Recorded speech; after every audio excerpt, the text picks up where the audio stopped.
Thank you and welcome to the show this morning.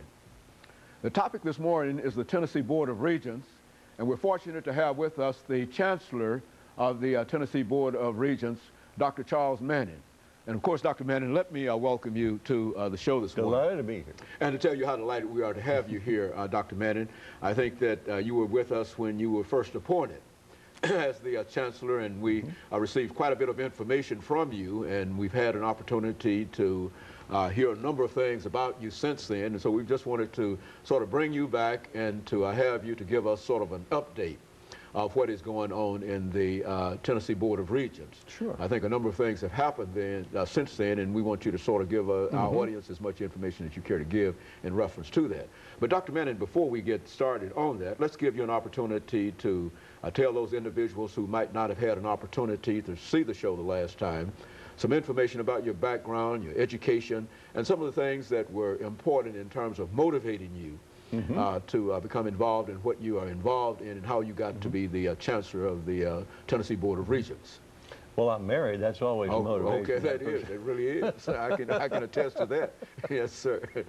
And I have 3 children, and in fact, 2 of them are out of college and married, and 1 of them is still in college. So, but you know, my background started out well, not different than many other people. I went to I came out of high school thinking that history was really the thing. That was what I enjoyed, and there was a faculty member in high school I particularly enjoyed.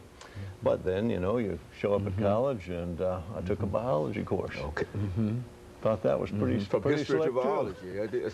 And so I decided to be a biology major, but to major in biology, you have to take chemistry. So then I took a chemistry course, and I thought that was even slicker. So I ended up majoring in chemistry, and then went on to graduate school, and I got my doctorate in chemistry, and really enjoyed it. And I suppose this happens to other people, but in a younger era, I was more interested in things, and as I got older, I got more interested in people. So my okay, very good. Shifted. Very good.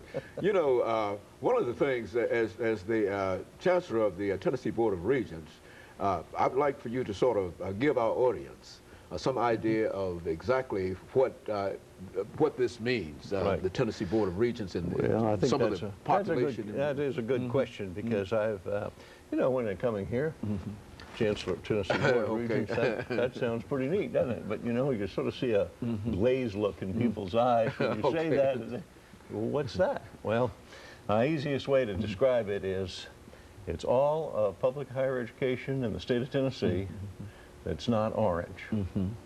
Okay? Okay, very good. It's not UT, but it would include things like East Tennessee State University, Tennessee State University, Austin P, Middle Tennessee, Tennessee Tech, University of Memphis, the 13 community colleges, and then there are 26 separate technology centers.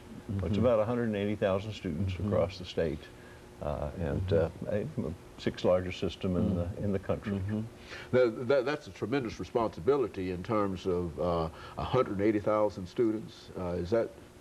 That's the enrollment of the system? That's a full enrollment over the course of the year, yes, in all those sectors. So, you know, with that, we see our primary central mission is raising the education levels in Tennessee, and very much believe that's something that really needs to happen in Tennessee to be competitive in the future world. And a child born today, an average child born today, can't live, in my opinion, the lifestyle of his parents without more education skills than his parents have.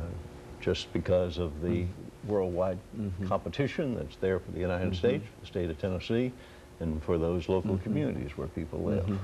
And so the real issue then is to try to provide more education to the people of the state of Tennessee. Is that what we're saying? I think that's, I view that as a very underlying central mission for the whole system. Yes, sir. Well, do you think, and I think that we've heard many reports that the state of Tennessee is near the bottom in terms of the appropriations that have been provided for state institutions, and yet we have a lottery that has been quite successful, and I think the last time we were with us, we talked about finance in higher education. Right.